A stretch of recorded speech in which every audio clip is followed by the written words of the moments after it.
उत्तराखंड में चुनाव है 14 तारीख को और उससे पहले सीएम धामी ने एक बड़ा बयान दिया है। सीएम धामी ने कहा है कि अगर फिर से मौका मिलता है तो यूनिफॉर्म सिविल कोड लागू किया जाएगा, बाकायदा एक कमेटी का गठन किया जाएगा और उस पर सहमति बनाई जाएगी। इसी पर ज्यादा जानकारी के लिए सीधा रुख करेंगे, हमारे रिपोर्टर्स हमारे साथ फील्ड से जुड़े हुए हैं। रवि कैंतुरा का मैं रुख करना चाहूंगी। रवि, ये बताएं कि अगर ऐसा होता है तो उत्तराखंड पहला राज्य होगा जहां पर यूनिफॉर्म सिविल कोड लागू होगा।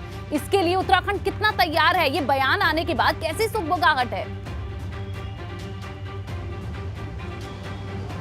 बिल्कुल, देखिए, मुख्यमंत्री का बयान है तो गंभीरता से लेना जरूरी है। और मुख्यमंत्री ने कहा है कि यूनिफॉर्म सिविल कोड तैयार होगा जब हम दोबारा सरकार में आएंगे तो शपथ के बाद एक कमेटी बनाई जाएगी जिसमें चाहे व्यक्ति किसी भी धर्म का हो उसके अधिकार जो है समान होंगे, उसके कानून समान होंगे। हालांकि इस पूरे मसला क्या है, इसका एक ड्राफ्ट है, उस पर समझने में सभी को एक वक्त लगेगा। लेकिन आम जनता क्या सोचती है उनसे बातचीत करते हैं। सिविल जो कोड की बात कर रहे हैं, सिविल यूनिफॉर्म कोड की, किस तरीके से आप लोग देख रहे हैं इसे, क्या समझ रहे हैं?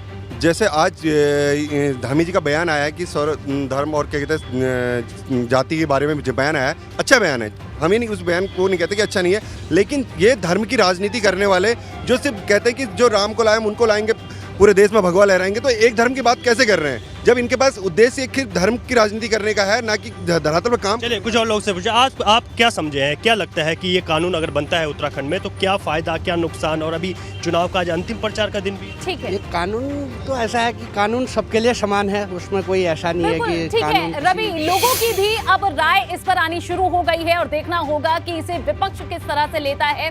अगर ये कमेटी गठित की जाती है, ड्राफ्ट किया जाएगा पूरा का पूरा, और ड्राफ्ट जब बनेगा तो देखना होगा किस तरह से इसके जो परिणाम है वो सामने आते हैं। उस पर भी हमारी नजर बनी रहेगी। रवि, शुक्रिया आपका। और एक छोटे से ब्रेक के लिए यहां रुकेंगे। ब्रेक के बाद भी लगातार रणभूमि लाइव में तमाम खबरें और तमाम किस तरह से चुनाव प्रचार आखिरी वक्त का चल रहा है, ये तस्वीरें भी एबीपी गंगा आप तक पहुंचाता रहेगा।